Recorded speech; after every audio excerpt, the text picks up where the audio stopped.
यहां किसी भी पद पोस्ट की इच्छा मत करना। ठीक है, कोई सर्विस कर रहा है वो तो अलग बात है, प्रमोशन हुआ तो हुआ, नहीं तो इस बात की आशा नहीं करे कि मैं बहुत बड़ा अधिकारी बनूं जब व्यापार पड़े। जहां रखे भगवान उसी तरह रहे, और अलग से किसी भी पद की ट्राई नहीं करे। किसी सरपंच की, मेंबर की, एमएलए, एमपी, चेयरमैन की, मुख्यमंत्री, मंत्री, प्रधानमंत्री की, ये आपका सबसे बड़ा शत्रु हो जाएगा। इधर झांके भी नहीं, अपना पीछा छुटवाने की सोचे पुण्यात्मा। इंद्र दा राज का गदा बेस्टा। हम तो यहाँ एक छोटे मोटे क्षेत्र में कोई मंत्री, प्रधानमंत्री बन के सोचा पता नहीं के बन गए, और अपने ही पुण्य नाश करने। परमात्मा के स्वर्ग को जो सबसे उत्तम मानते थे, स्वर्ग को, उस स्वर्ग का राजा, वो राज की पदवी भी हमारे लिए तो उस सतलोक के सुख की तुलना में काग की बीट है, काग की टट्टी समझो। तो वो कैसा होगा वो लोक, ये समझ लो जैसे हलवे की तुलना में तमाकू कूट रखा हो। अब तमाकू कोई खा सके, कोई गणा निकम्मा खागा तमाकू ने, और हलवा किसी अंदर दे जी साजा बुढ़ा भी खा जा बिना दांताड़ा, और वो टेस्ट लगे। तो कहने का भाव यह है कि वो स्थान और यहाँ के सुख, इतनी तुलना समझ लेना। अब परमात्मा आए थे 600 वर्ष पहले, कबीर भगवान सतलोक से चलकर सह शरीर आए थे। पुण्यात्माओं, आज फागुन सुदी द्वादशी, ये वो शुभ दिन है जिस दिन परमात्मा अपने लीला अनुसार, अपने गुणों के आधार से जो लीला करता है, वही लीला करते हुए सतलोक से चलकर आए थे। सतलोक से चलकर आए थे एक साधु रूप बना के। परमात्मा पूरे विश्व की, पूरे ब्रह्मांडों की 3 प्रकार के शरीर धारण करके सबकी देखभाल करता है, सबको संभालता है, केयर टेक करता है। एक रूप में तो वो स्थिर रहते हैं वहां सतलोक के अंदर। उनका करोड़ सूर्य मिला दे, करोड़ चंद्रमा, इतना एक रोमकूप की शोभा है। सह शरीर है, मनुष्य दृश्य है, नर आकार है।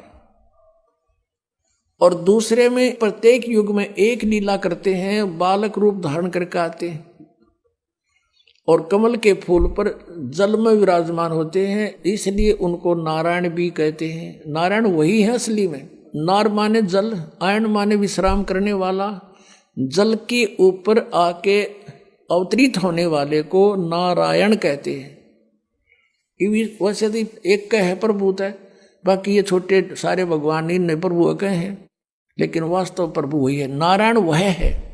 ये प्रत्येक युग में ऐसी लीला करता है, और पूर्व निर्धारित संस्कारी जो हंस होते हैं वो उन्हीं को मिलता है, उठा ले जाते हैं, लीला होती है। वो कुंवारी गाय का दूध पीता और कुछ अन्न नहीं खाता, ना कुछ दूसरा दूध पीता, कुंवारी गाय का दूध पीता है, ये लीला करता है। और ये वेद बताते हैं, और ये परमात्मा कबीर जी ने भी इसी युग में करके प्रमाण दे रखा है। तो वो दूसरी प्रकार का शरीर है। और तीसरी प्रकार का जो शरीर परमात्मा धारण करता है वो जंदा, यानी एक साधु रूप में आता है।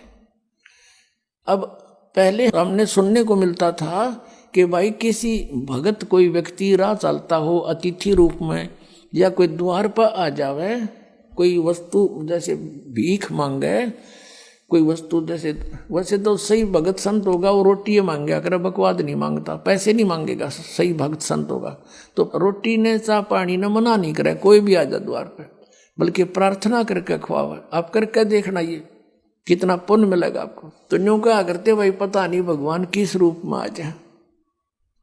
तो इससे सिद्ध है कि भगवान तो था तो पहले भी साकार ही, लेकिन इन अनाड़िया ने अज्ञान सोच के आधार से सिद्ध कर दिया था भगवान निराकार है, प्रकाश ही प्रकाश है, परमात्मा का प्रकाश देखा जाता है। अरे परमात्मा बिना प्रकाश किसका देखा? सूर्य है नहीं, सूर्य का प्रकाश देखा, सूर्य बिना प्रकाश कैसा हुआ? तो हम कति बालक थे, ये ऋषि में ऋषि भी कति बालक थे, कह का पता नहीं था इनको अध्यात्म मार्ग का। सत्कर्म मान लियो पुण्यात्माओं। अब हमने जो परमात्मा को पाने के लिए जो विधि अपनानी है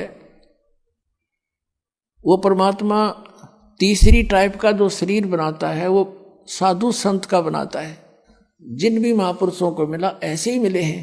आदरणीय धर्मदास साहिब जी को मिले, जिंदा महात्मा का रूप बनाकर परमात्मा मथुरा में पहुंच गए, और मथुरा में ये लोकवेद के आधार से वो पुण्यात्मा मोक्ष के लिए उस जोड़ में नहाने जा रहा था, जिसमें कहते हैं यहाँ कृष्ण जी नहाया करते थे, स्नान करते थे। इस ब्रज की रज को, रज पे उसके चरण टिके हैं, माथे का लाओ, ये पेट भर ऐसे बहका रहे हैं।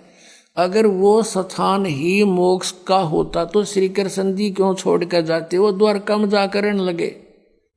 वह तो द्वारका गए उसको छोड़ के, वो अच्छा था इसलिए वहां छोड़ गए क्योंकि रोज लड़ाई रहा करती, कदे जरा सिंगारा लठ लेकर, कदे काल्यवन आ गया सेना लेकर। तो उस भगवान ने सोचा अपना इन मूर्खा के ला क्यों मूर्ख होया और कितना न मारूं, ये तो सबकी बुद्धि भ्रष्ट हो रही है। तो एकांत में जाकर कहते राड से बाढ़ अच्छी, वहां जाकर रहने लग गए थे। द्वारका में कोती उस समुद्र में टापू ढूंढा के कोई नहीं आओगा तो अपनी सेना ने एक स्थान पर खड़ा कर देंगे। उसका एक रास्ता था, एक द्वार था, इसलिए द्वार ईका कहते हैं उसको। तो मथुरा में गए हुए थे, वहां भगवान मिले जिंदा महात्मा के रूप में। जिंदा महात्मा होता मुसलमानों के अंदर, एक काला सा ओवर कोट पहनता, घुटनों से नीचे तक का एक कच्छा और एक टोप, ऐसी वेशभूषा वाले को जिंद महात्मा कहते, जिंदा।